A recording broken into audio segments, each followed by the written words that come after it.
Fala pessoal, tudo beleza? Nossa primeira edição do Impacto Geopolítico de 2024, né? Eu venho aqui para vocês trazer uma retrospectiva do ano de 2023 sobre os assuntos que mais me chamaram a atenção no contexto geopolítico, tanto a nível internacional quanto a nível nacional. E eu escolhi essa data de 8 de janeiro para lançar o nosso Impacto Geopolítico de 2024, nossa primeira edição, não por coincidência, mas sim 8 de janeiro, pelo fato, né, pela situação fatídica que aconteceu exatamente há um ano atrás. 8 de janeiro de 2023, nós tivemos a nossa invasão do Capitólio, né, que aconteceu lá nos Estados Unidos. Quando Donald Trump perdeu a eleição, seus apoiadores invadiram o Capitólio, né, a casa, né, o Congresso dos Estados Unidos, no dia 6 de janeiro de 2021 ou 22, se eu não me engano. E em 2023, no dia 8 de janeiro, ocorre a invasão do Congresso Nacional e também da sede do Palácio Presidencial, Palácio da Alvorada, por apoiadores, né, ou manifestantes do candidato a presidente que foi derrotado nas eleições, né? O que eu posso dizer é que muitas pessoas, né, antes de falar o que eu posso dizer, né, vou dizer, muitas pessoas chamam aquilo ali de vandalismo. De fato foi um vandalismo, né? Alguns chamam de terrorismo, de atos terroristas, né? Mas o que a gente não pode negar é que houve um vandalismo sem precedentes, né, contra aquele patrimônio. Ou melhor, contra aqueles patrimônios que são símbolo da soberania nacional, né, que são símbolos aí do Brasil, né? Então, você tem lá o Congresso Nacional, o Palácio da Alvorada, o Supremo Tribunal Federal, enfim, que são prédios que representam aí os três poderes, né? Os três poderes do Estado brasileiro. Mas o que eu posso dizer é que foram ataques de vandalização do patrimônio público, né? E que deixou um saldo de mais de 20 milhões de reais em depredação e destruição, né? 20 milhões de reais, dinheiro que poderia ter sido gasto em outras coisas, em outros benefícios para a própria população brasileira. E mais de 2.000 pessoas que estavam naqueles atos, né? 2.000 pessoas foram presas, né? Inclusive, recentemente eu vi um vídeo de uma pessoa que estava presa, né? Tá com a tornozeleira eletrônica e ficou exibindo essa tornozeleira em casamento, né, em uma festa, colocou a bandeira do Brasil em sua tornozeleira, né? Vai entender o que se passa na cabeça dessas pessoas que são fanáticas por políticos. Não estou atacando lado A nem lado B, mas cada um aí que defenda os seus heróis, né? Os seus Césars, os seus super-heróis aí, né? Eu me proponho na posição de analisar apenas geopoliticamente. E que de fato aquela situação, né, fica com uma cara, né, de um atentado contra a democracia. Independente se você enxerga isso como um ato terrorista ou não, né, como a situação de vandalismo que foi, aquela situação que ocorreu nesse fatídico 8 de janeiro de 2023 é caracterizado como um atentado à democracia, né, organizado por correntes políticas que não aceitam a derrota de um candidato e querem de todo jeito colocar esse candidato em evidência ou em sua promoção ou querer cravar uma vitória sem ter acontecido.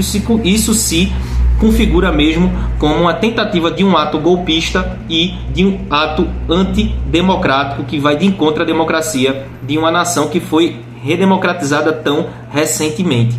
Então, independente da sua visão, independente de você ter um pensamento ideológico, de gostar de um candidato, de gostar mais de outro, aquilo ali se configura como um ato antidemocrático que foi punido, mas cada um que defenda aí os seus heróis.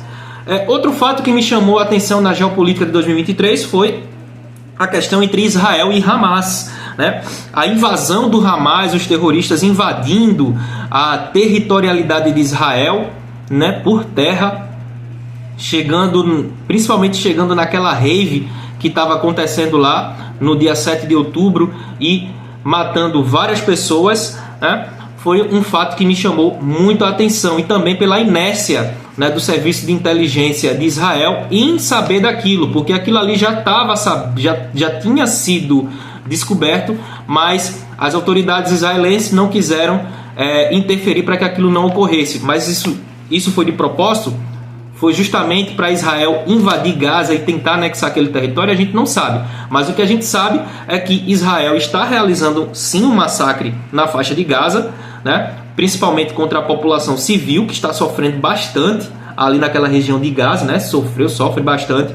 Gaza já está praticamente destruída, não se tem mais o que destruir ali em Gaza. Israel segue fazendo incursões, inclusive bombardeamentos feitos por materiais, por caças, né? Pela sua artilharia aérea e com a intenção de promover a aniquilação do Hamas. Mas a aniquilação do Hamas a gente sabe que só vai ocorrer quando se chegar nos grandões, nos pensadores do grupo, né? Do braço terrorista e também do braço político do Hamas, né? Vale salientar que o Hamas ele não é somente um grupo terrorista. O Hamas ele possui sim um braço político, é um partido político que controla, que governa a faixa de Gaza desde 2007, né? De uma forma até mesmo bem ditatorial. Então, aquela destruição, aquela aniquilação, aquele massacre na faixa de Gaza, de nada vai adiantar se nada acontecer com os líderes do Hamas que não estão ali. Os cabeças estão em outro lugar e a inteligência de Israel sabe muito bem onde eles estão. Outra questão é a continuidade da incursão, da guerra sem fim, da operação militar, como você queira chamar, entre Ucrânia e Rússia. Tendo em vista que essa guerra entre Israel e Hamas fez com que a Ucrânia perdesse visibilidade e perdesse força, principalmente pelo Ocidente. As doações que o Ocidente faz, principalmente a OTAN, Estados Unidos, a União Europeia, faz para a Ucrânia, elas reduziram drasticamente mediante a escalada da confusão, né, da guerra entre Israel e Hamas. A guerra entre Israel e Hamas que preocupa para que ela se espalhe, não fique concentrada ali na faixa de Gaza. Essa guerra ela preocupa ela preocupa no nível de escalada, né? Há um temor que essa guerra se escale para o Líbano, né? Inclusive de dezembro para cá, até janeiro mesmo já de 2024, vem ocorrendo muitos ataques de Israel no Líbano, né? Israel disse que bombardeia posições do Hezbollah lá no Líbano, né? O Hezbollah, que é um grupo ligado ao Irã e que é aliado ao Hamas lá no Líbano, né? E também Israel segue promovendo alguns ataques aéreos ao aeroporto de Damasco, né? Alegando que o Irã está abastecendo o Hamas através do aeroporto de Damasco na Síria e que é feito um transporte da Síria para o Líbano e do Líbano para a faixa de Gaza para alimentar ali belicamente o Hamas, né? Então Israel faz constantes ataques ao Líbano e à Síria com o intuito de empobrecer belicamente o Hamas nessa escalada. Mas vamos voltar a falar aqui de Ucrânia e Rússia, né? A Ucrânia vem perdendo visibilidade e força, mas essa confusão entre Israel e Hamas serviu apenas mais ainda como combustível para o desprezo da Ucrânia, porque a Ucrânia ela vem recebendo milhões de armamentos, milhões em dinheiro para as suas contraofensivas que são extremamente fracassadas, né? As contraofensivas de Zelensky elas recuperam territórios, mas em seguida, no mesmo período que elas recuperam, elas perdem o dobro daquilo que recuperaram, ou seja, elas perdem. As contraofensivas da Ucrânia de Zelensky, elas são tão ruins que elas fazem com que a Ucrânia perca mais território do que ganhe. Tem página aqui no Instagram, tem página lá no X, antigo Twitter, que coloca que a Ucrânia está vencendo, que a Ucrânia está sendo a manda-chuva e tal, mas isso não é verdade. A Rússia ela vem dominando uma área maior do que interessava a ela, né? Inclusive foi derrubada uma fortaleza da Ucrânia, a cidade de Marinka, né? Marinka, eu acho que é esse nome, se eu não me lembro muito bem, é Marinka, que era tida como uma fortaleza de Zelensky. Essa região caiu, né? E essas páginas que noticiam que a Ucrânia está vencendo, né? Que a Ucrânia bombardeou um navio russo, bombardeou a ponte da Crimeia. Essas páginas que colocam isso não noticiam essas grandes perdas territoriais que vem acontecendo na Ucrânia. O Ocidente já deu a ideia para Zelensky: olha, a gente está dando dinheiro para você, a gente está dando dinheiro a você, a gente está dando armamento para você, mas não está tendo sucesso nessas suas contraofensivas. Chame Putin, chegue, converse com ele e faça um acordo. aceite perder esses territórios, né? Aceite entregar esses territórios que a Rússia reivindica e estabeleça a paz no seu país. Porque você está perdendo. A Ucrânia, ela está colocando mulheres grávidas no fronte, está colocando idosos no fronte, pessoas com deficiência. Eu vi um vídeo, eu não postei aqui nos stories porque eu achei muito pesado, de uma pessoa com síndrome de Down em combate. Síndrome de Down. Vi vídeo de uma pessoa que teve a perna amputada e logo em seguida da sua amputação, da sua cirurgia, ela voltou para o combate. Então isso é totalmente desesperador que a Ucrânia vem realizando, né? Vem colocando aí para não perder essa guerra, né? É bem impactante essa situação, né? E essas páginas que dizem que a Ucrânia está vencendo, diz que isso é voluntário. Não, isso não é involuntário, é uma posição. A Ucrânia está ficando sem material humano para o combate à guerra, né? Não vou me surpreender se eu ver criança no fronte lá na Ucrânia. Outro fato que me chamou a atenção foi a questão da Venezuela e da Guiana, né? Venezuela aí vem reivindicando aí o território de Essequibo, que pertence à Guiana, né?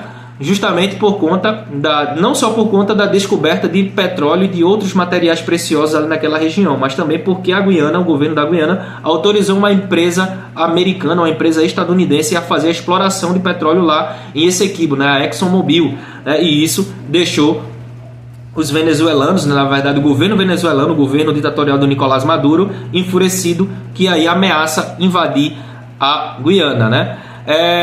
Não se está se falando muito sobre isso, mas, né, até porque Maduro e o Irfan Ali, que é o presidente da Guiana, se encontraram, tentaram dialogar, né, logo depois que a Rússia deu uma negativa para a Venezuela de que não se meteria nesse conflito, né, a Venezuela deu uma recuada, Maduro aceitou negociar, o Irfan Ali também aceitou conversar com Maduro, eles chegaram aí, né, numa tentativa de diálogo, uma tentativa de acordo, né, que aconteceu lá em São Cristóvão em Neves, né, uma ilha no Caribe, não, as ilhas no Caribe, que eles tentaram fazer essa conversa, né?